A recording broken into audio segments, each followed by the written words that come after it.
Hello there, it's Geeks Assemble. Oh, Uh, behave. oh, behave. Yeah, baby. Um, yeah, yeah, that was Susan over there, and I'm Lee. And this week we are discussing the first movie of a trilogy of movies.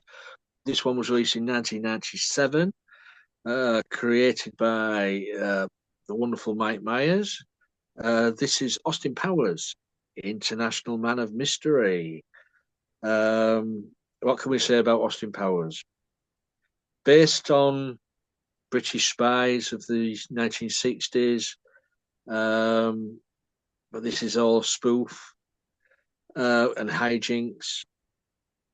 He plays two characters, of course, Austin and Doctor Evil. Mm. So let's go to the opening thoughts to Susan. Austin Powers, Susan. What's your opening thoughts? All right. Well, Austin Powers International Man of Mystery is he's a bit like the Americanized version of Johnny English. Johnny English is Rowan Atkinson's take on James Bond, and this is Mike Myers his take on James Bond. And I just really like it because it's super cheesy. He plays both himself, his protagonist and his villain that he plays Austin Powers and Doctor Evil, and so that's fun. And in this, he also writes this whole thing himself. So I mean, that's really something amazing, and it's like James Bond. It's produced by a couple of women who were influenced by Fleming, and those are the Todd sisters, Suzanne and somebody else, Todd. I don't remember what the other one's name is. But then Demi Moore and Mike Myers both were in the production too. Mhm. And I think that this was kind of generated from the out of Lauren Michaels working with Mike Myers, but I'm not entirely sure about that because there are a lot of other things that you know that came out of Mike Myers that weren't that haven't all been about SNL. Um, but you gotta give him credit. This is really sort of a camp look at you know the what the difference was between the 60s and the 90s, and also it included a lot of sort of the ambiance of like Laugh-In, which was also a really influential show for Mike Myers. And yeah, I enjoyed it a lot. I think that the whole cryogenic freeze thing is really interesting. And I noticed people who all were talking about it haven't really done it like they said they were. And but you know, they might eventually. And the other thing is it was it was just so colorful. I love how colorful these movies are. Let's just say these Mhm. movies, Yeah, because they are so hippie verse, multicolored, tie-dye, lava lamp, beautiful sort of mushy colors. Yeah, it's very much sort of that. yeah, baby. Yeah, it was just gorgeous. Anyway, so fun and so much it's so delightful. Anyway, so those are my opening thoughts. Bouncing it back to you, Lee. Well, you can see where Mike Myers gets his humor from, seeing as he was brought up on British comedy TV Uh-huh. from his because he's from parents from Liverpool. They moved to Canada. Oh. He was brought up on Benny Hill and Oh. slapstick. Yeah. Yeah,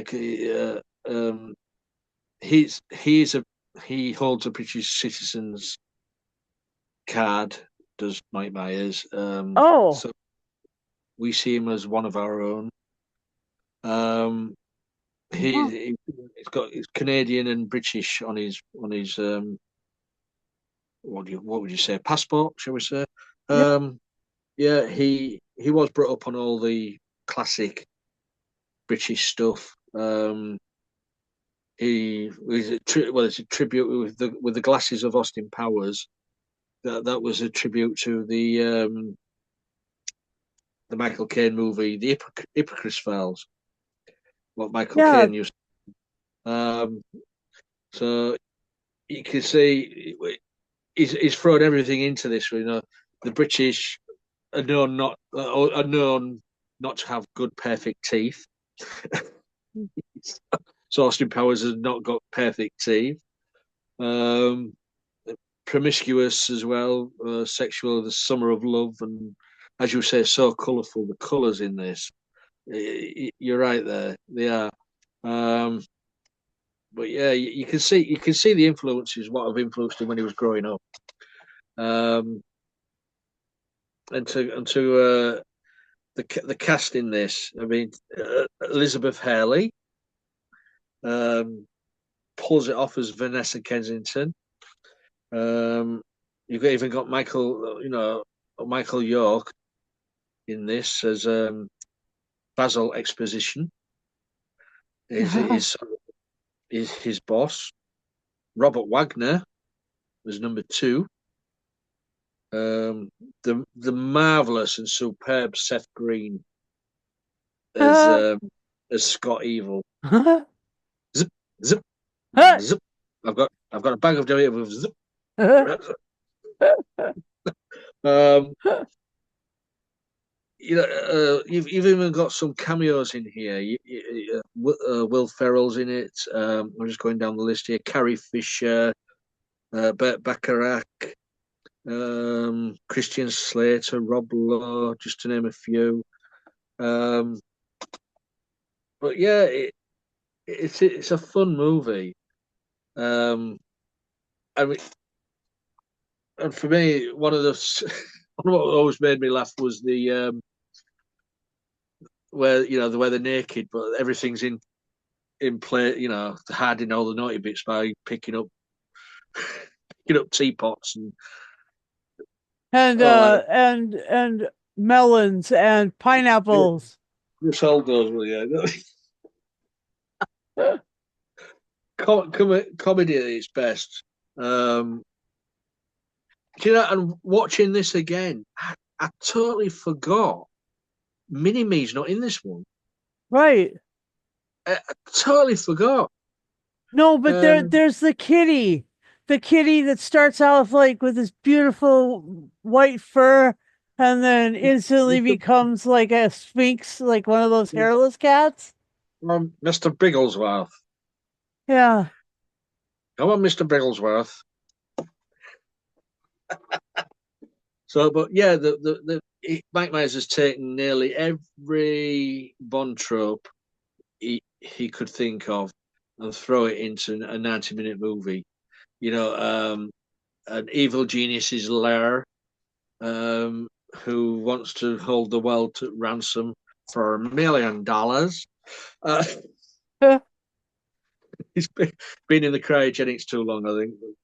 Um, yeah, it's a fun movie. What stands out for you, Susan? Well, you were saying about the cameos. Yeah, there were cameos, but then there was people like there was Clint Howard in it, like there was Charles Napier as Commander Gilmore. Oh my gosh, that was amazing. And Mindy Starling as Frau Farbissina. Oh my God. I don't She, don't forget a lot of vagina. a lot of vagina. Yes, that's right. Excuse me. That was Fabiana Odenio, but Yeah. the yeah, that was amazing. I just thought the Frau Farbissina was such an iconic character. I mean, in a way, inspired the big glasses lady in the Incredibles cartoons. Yeah, yeah. I know Yeah, what you I mean. mean, she was just what and how she knitted the sort of internalized violence and the externalized like control together was fantastic. I just really love what Starling or Sterling did in that. It was so good. And then the other thing that I love is that they were um they were challenged to to rely on a bunch of tropes and things, and the tropes all came from this these great spy pieces where the hero has to drive a really cool car and has to be have like his own sort of super style and all of that. That was great. And I just loved that. I thought that that was so fun. I had to laugh though. There's sort of nod to Goldfinger with the character Odd Job, and theirs was called Random Task. Random task. Yeah. Instead of throwing his hat, he throws a shoe. Yeah. Who That was throws a shoe? that was great. Who throws a shoe, Who right? does? Who throws a shoe? Yeah. But and also in this we get fembots Yeah. uh, with loaded boobies. Huh. Pachoo, pachoo. And Mrs. Kensington, Mm. who Austin had been with, and then ended up with her daughter because of the 30-year hiatus, or being frozen. Oh, and Dr. Evil choosing to have a rocket in the shape of a big boy. Big boys were so ubiquitous in the US. I mean, there was a big boy a mile from my house in Montana. Well, That's how you see that, ubiquitous they were. They were in the that East Coast, West Coast, North, South. They were everywhere. see that was a bit out of place in the London setting because no big boy, as No, far but as I know. that was like trying to show a little, nod to America. Yeah, yeah, yeah, I agree. But it would stand out though. If you want to find someone's hideout, well, look, that stands out a bit. It's not much, There's no big boy in London, Right, so, right, right. but And to fly one around in space for a few years. Oh my gosh. yeah. So, any favorite Okay, part? and then I have to tell you about something I found on YouTube after my Alex. He was telling me that you have to find this thing that was the MTV Dance Party that Mhm. was part of the Austin Powers dance party, and they did like an hour long show Yeah. about Austin Powers and the International Man of Mystery, as sort of a dance party, the way Laugh-In Dance Party was. Oh yeah. Yeah, and they made fun of Michael York. Fun they made fun of everybody, and there was tons of really good music. I mean, they had Cascada, they or not Cascada. They had a bunch of cool they had Beck, and then they had the jokes about like if Bono did if you had the lead singer of U2 doing uh lawyer work for no money. What is that? Pro bono bono or bono pro bono? Anyway, like those kind of jokes. Anyway, that's the kind of fun that was on that dance party, and it was just like the rest of the movie. So I mean, they did great things, except for Kurt Loder was Mr. Explainer, and he was there to mansplain everything. If you didn't understand the jokes, oh my God, that was funny too. So anyway, I just enjoyed this movie. It was fun to watch, and of course, it's spy time, so we have to watch a few things that are very sort of hilarious and not very serious. I mean, yeah. I mean, to have uh, Doctor Evil and Scott at a therapy session, as at a where they just sat round in a circle, airing all their problems out. There's Carrie Fisher there. Scotty will say, "He just wants to kill me. He's true. He's true. I do want to kill him." But then also he wants sharks with laser beams. We haven't got that. It costs too much. What have we got? Sea bass. Why don't you what you gonna close the door? Why don't you just kill him there? I've got a gun. Just shoot him now. No, no, we're gonna let him every trope you can think of. I mean, it's a shame that Mike Myers hasn't been so active in the past, I would say 10 so years. Um, but he's made the movies, he's made his money. Maybe he just wants to rest now and put his feet up. Yeah. There is rumors. I mean, he won't answer them, but there is rumors of Austin Powers 4. Mhm. But that's I don't know. That's nearly 20 or so years after the last one. Mhm. Will it work? Will the humor be welcomed as that humor was back then? Will he be allowed to get away with what he got allowed? What he got away with last time?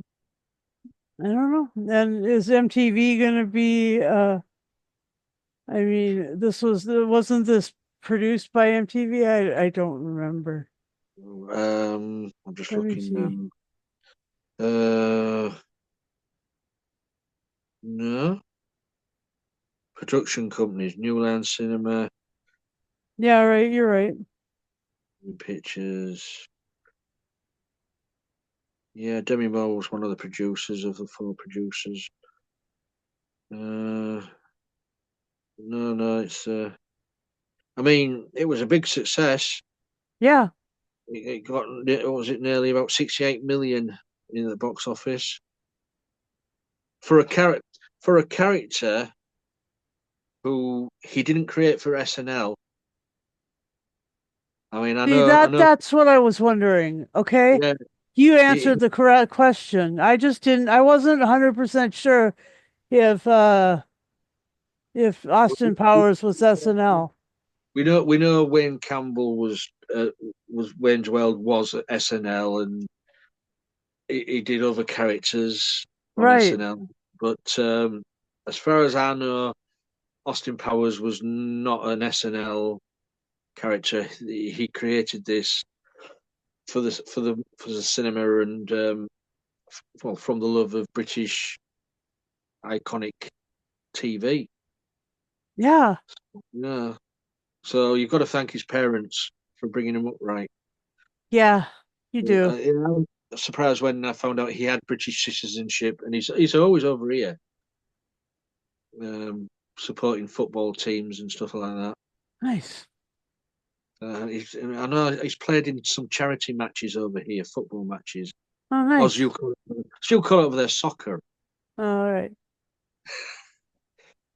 So we've had even Will Ferrell over here playing soccer. Yeah. So, oh yeah, yeah, we get them all over here, you know. Oh, Anything okay. else before we go to the final say and score? Um, no, I just want to do the next two movies. I don't want this to just be a one-off. I really would like to, because I do enjoy these so much. Well, I mean, it's like Modesty Blaze. It's like the Avengers. It's very, very Bond. It's very, very fun. Yeah, it's got a lot of those characteristics, and I like to watch those fun things. Anyway. oh, yeah. Ooh, Uh-huh. your little pinky there, yeah.